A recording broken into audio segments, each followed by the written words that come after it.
Hey there guys, what's going on? How are you doing? This is Wiggle speaking, and this is my little parrot Coco. And today we are going to present you the new series of reworks that I am going to make videos about to rework, I don't know, perks, maybe killers sometimes, add-ons, offerings, you name it, whatever I think is just doesn't fit right into the game.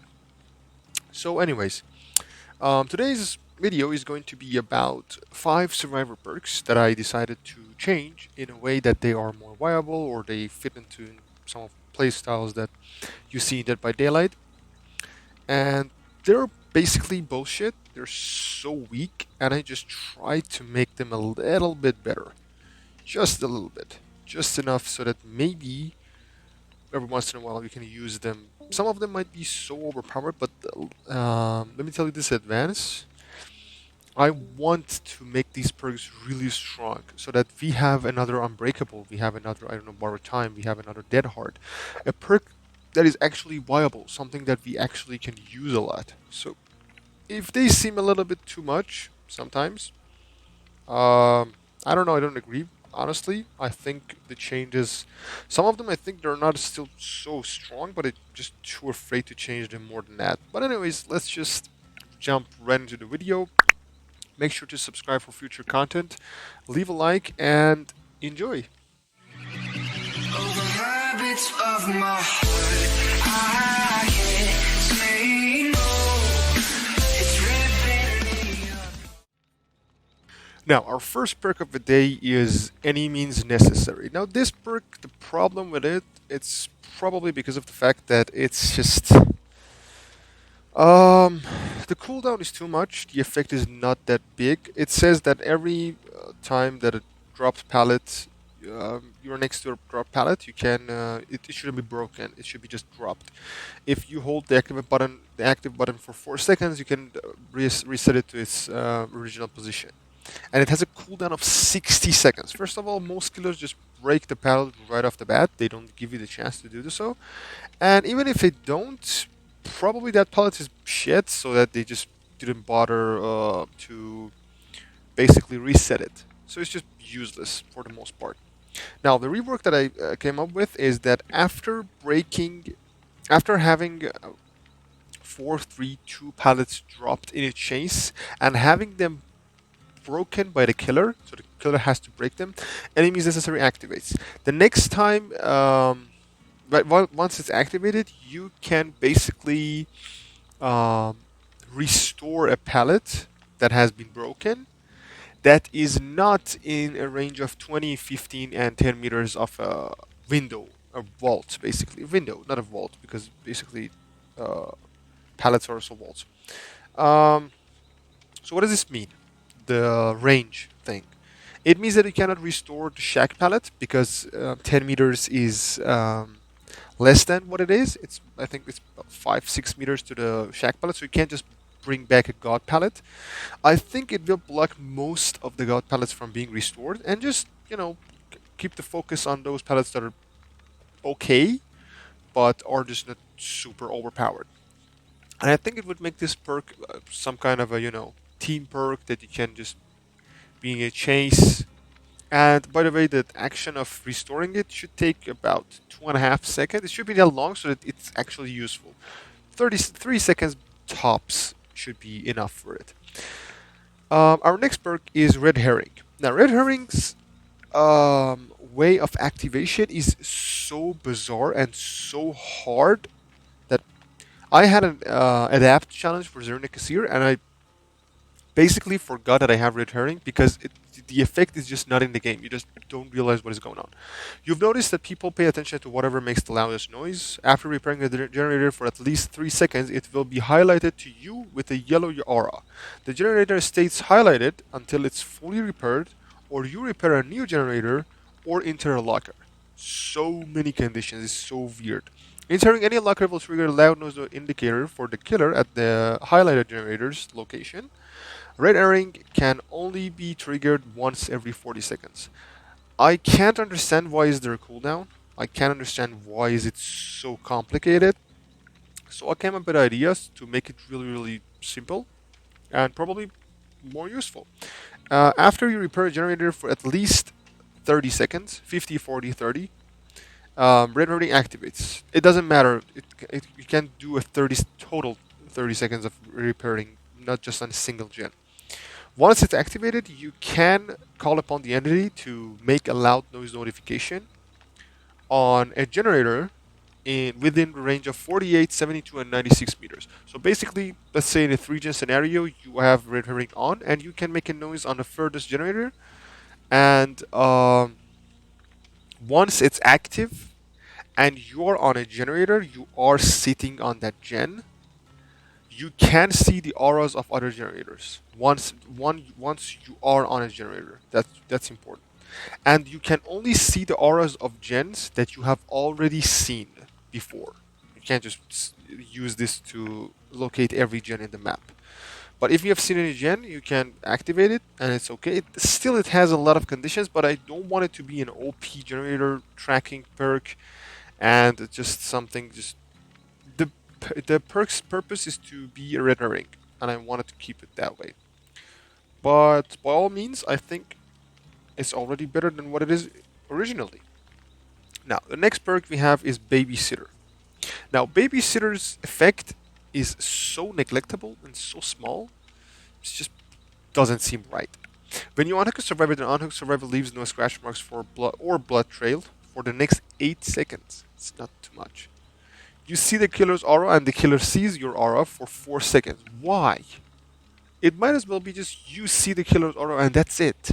4 seconds is not all that information, considering that we have undetectable killers.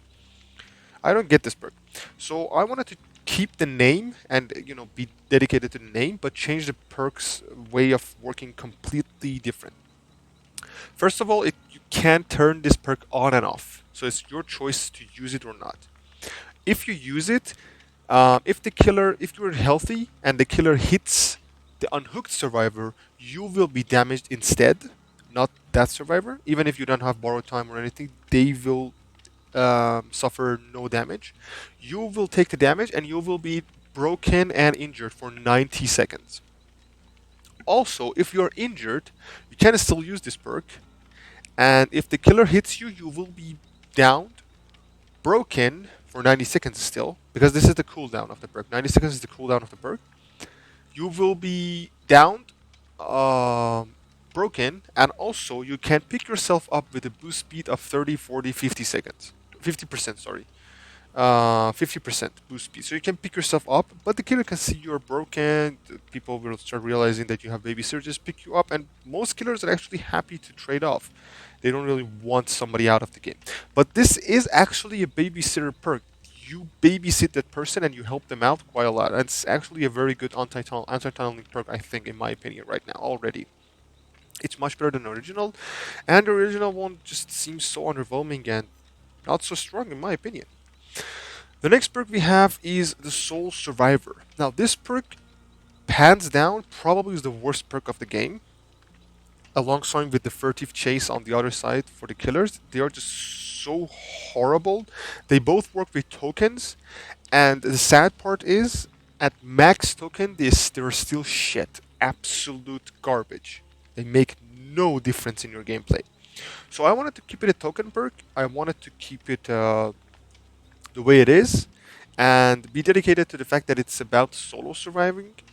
I don't really appreciate the fact that the effect is only for you, basically, and it only helps you for the most part.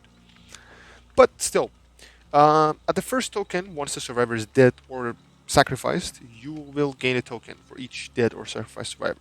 For the first one, you will have a boost speed 33, 4, 5% in every single action.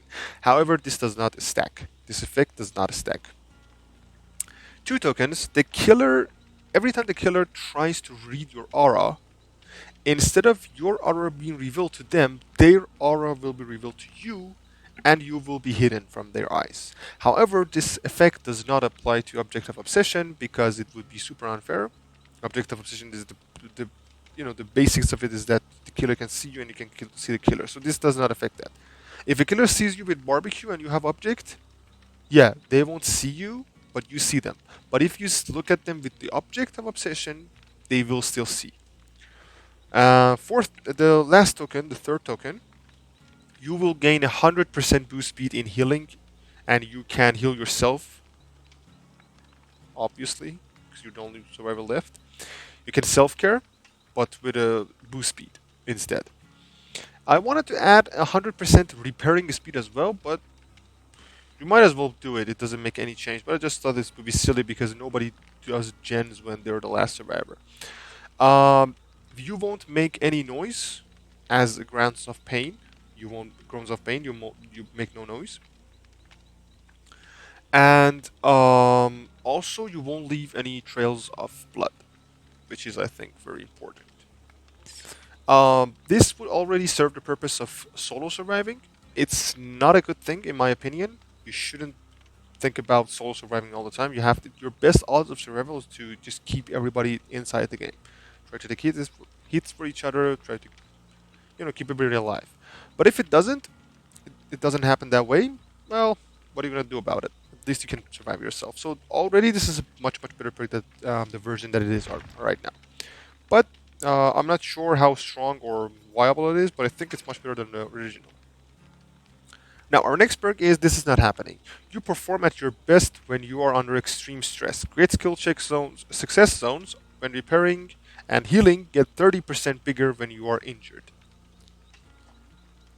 Really? First of all, it only happens when you are injured. Jesus. So bad. Already so bad. 30 seconds is not at all big. I honestly believe if you would have swapped the success zone rate for great and good skill checks, like great would be big and good would be small, still this perk is shit.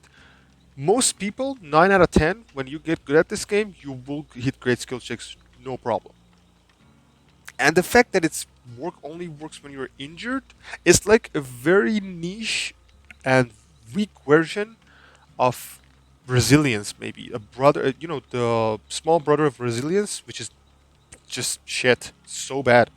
So I wanted to change it, but keep the name so that it's a little bit complicated, but I try to simplify it for you. Every time a survivor is dead on hook,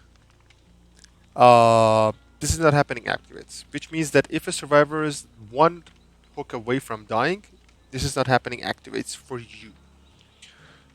So if you are the survivor who is dead on hook, this effect applies to everyone.